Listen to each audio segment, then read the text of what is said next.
అంటే ఇప్పుడు ప్రెజెంట్ జనరేషన్‌లో అసలు అమ్మాయిల తప్పా? అబ్బాయిల తప్పా? లేక అంటే బ్రేకప్‌లకి రీజన్ ఏందో మీరు చెప్తారా? ఫస్ట్ ఆఫ్ ఆల్ అమ్మాయిలు ఎలా తయారైపోయారంటే, అబ్బాయిలు వైన్ షాప్‌కెళ్ళి మందు తీసుకోవాలంటేనే చాలా భయపడతాం. అలాంటిది అమ్మాయిలు ఏదో సూపర్ మార్కెట్‌కెళ్ళినట్టుగా పబ్‌కెళ్ళిపోతున్నారు. వైన్ షాప్‌లకెళ్ళి తెచ్చుకుంటున్నారు. రోడ్లోనే సిగరెట్ తాగేస్తున్నారు. వీళ్ళు జల్సాలకు అలవాటు పడిపోయి ఏం చేస్తున్నారంటే, మనీ మైండెడ్ అయిపోయినారు అమ్మాయిలు. అంటే అందరూ అనట్లేదు. కొద్దిమంది అందరు అమ్మాయిలు అనట్లేదు. కొంతమంది. వాళ్ళ వల్ల అందరిని తప్పుగా అనుకోవాల్సొస్తుంది. వాళ్ళు చేసే మిస్టేక్ ఏందంటే, ఇప్పుడు నా దగ్గర డబ్బుందా? నా దగ్గర అయిపోయిందా? ఇంకొకడిని. అట్లా, అట్లా తయారైపోయినారనమాట. ఓకే.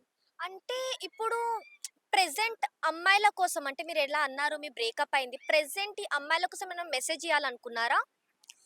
చేస్తే సిన్సియర్‌గా లవ్ చేయండి. ఎందుకంటే, అందరూ వదిలేసి వెళ్ళిపోయే వాళ్ళుండరు. మీ లైఫ్ లాంగ్ మీకు తోడుగా ఉండి మిమ్మల్ని ఒక తల్లిలా మీ మీ ఇంట్లో వాళ్ళు ఎలా చూస్తున్నారో అంతకు మించి చూసుకునే వాళ్ళ అబ్బాయిలు గూడా ఉన్నారు. అంటే కొంతమంది ఎదవలుంటారు. కొంతమంది మంచి వాళ్ళుంటారు. అందరిని మంచి వాళ్ళని చెప్పను. అందరూ చెడ్డవాళ్ళని చెప్పను. మంచి వాళ్ళున్నప్పుడైనా మీరు జెన్యూన్‌గా లవ్ చేయండి. ఎందుకంటే మీరిలా చేయడం వల్ల ఏమైపోతుందంటే లాస్ట్‌కి మీకు ముసలివాళ్ళు, ఈ అఘోరీలు ఇప్పుడు చూసాం రీసెంట్‌గా అఘోరిని పెళ్లి చేసుకుంది. అవును. అండ్ ఏజ్డ్ పర్సన్‌కి పెళ్లి చేస్తున్నారు. ఇంకొంతమంది ఏం చేస్తున్నారంటే ఎవడో వాడెక్కడో ఉంటాడు.